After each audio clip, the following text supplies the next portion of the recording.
అందరూ సుఖ సంతోషాలతో వర్ధిల్లాలని ఆ కృష్ణ పరమాత్మని ప్రార్థిద్దాము. ముందుగా ప్రార్థనా శ్లోకము. శుక్లాంబరధరం విష్ణుం శశివర్ణం చతుర్భుజం ప్రసన్నవదనం ధ్యాయేత్ సర్వవిఘ్నోపశాంతయే. వసుదేవసుతం దేవం కంసచాణూరమర్దనం దేవకీ పరమానందం కృష్ణం వందే జగద్గురుం. శ్రీకృష్ణం వందే జగద్గురుం. జై శ్రీకృష్ణ. అందరికీ ఈరోజు మనం చెప్పుకోబోయే శ్లోకాలు 2వ అధ్యాయము అనగా సాంఖ్యయోగం నుండి 35, 36 శ్లోకాలు చెప్పుకోబోతున్నాము. మొదలు పెడదామా నాన్న?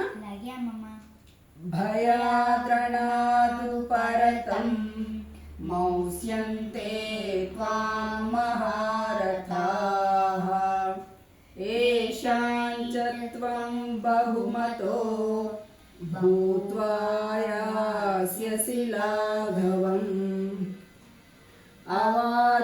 అవాచ్యవాదాంశ్చ బహూన్ వదిష్యంతి తవాహితాః నిందత్తస్తవ సామర్థ్యం తతో దుఃఖతరం కిం. జై శ్రీకృష్ణ. అందరికీ అమ్మమ్మ మనవన్నీ సపోర్ట్ చేయండి, లైక్ చేయండి. ధన్యవాదాలు.